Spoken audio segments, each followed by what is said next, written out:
We got one of the ACA members, the guy who produces our newsletter, and board member and good friend Joe Zemecki. How you doing? Howdy. Doing great. Don, Tracy, and Matt. And I see what topic you're going to bring up, and I'm all prepared, man. I got a whole bunch of stuff. Oh, good. So go ahead. You guys have this TV show. This is a wonderful show and a great outlet. Anyway, I just had one little point here. Often the religious will claim that pregnancy is an act of their God, creation, yet more fertilized eggs never end in birth. Many never attach to the uterus wall, and many are miscarriages. So it seems that their God is pro-abortion. What do y'all think about that? And I'll listen off the air. Well, I actually have statistics on that, on God's abortions. Yeah. Let's see, 2/3 of, what does it say? Let's see. Annual pregnancy results for 6 million births. Or, there's 6 million births per year. And of the conceptions, they're estimating 2/3 result in a live birth, 1/5 results in an abortion, and just approximately a little bit less than that results in a miscarriage. Now, I'm thinking that this is pregnancies that are recognized pregnancies. I understand what you're saying about miscarriages that happen before anybody even knows they're pregnant, which I'm sure I have a statistic here that 50% of naturally conceived embryos don't implant. There you go. Yeah. So Joe's question is, if God is the essence of good and God does this, then maybe abortion's good, or maybe, right?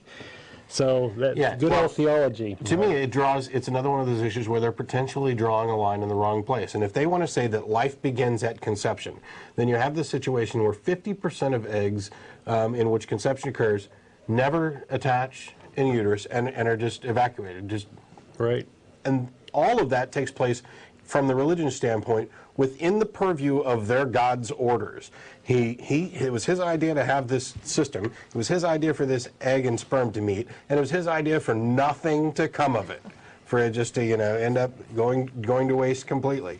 So if that's the case for 50% of them, then you've got those out of those that implant where spontaneous miscarriages occur. Right. Now that's also, according to the religionists generally, God's will. So you have all of these things, but you're drawing lines in different places.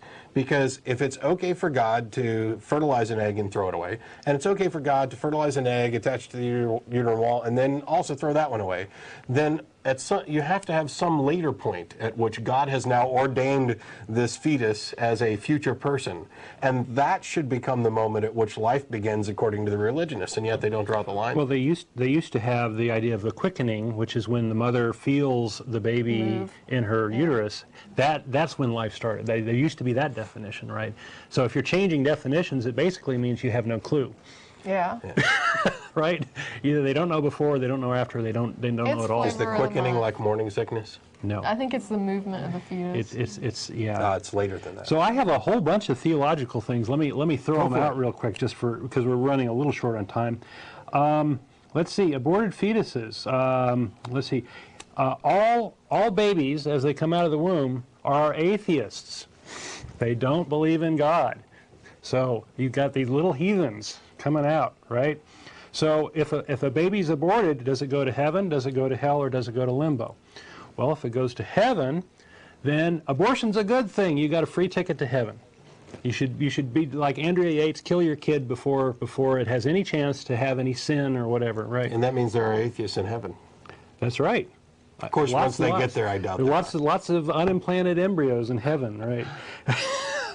If the baby goes to hell, then we have God torturing little babies. Isn't that a wonderful little idea? Just think about that.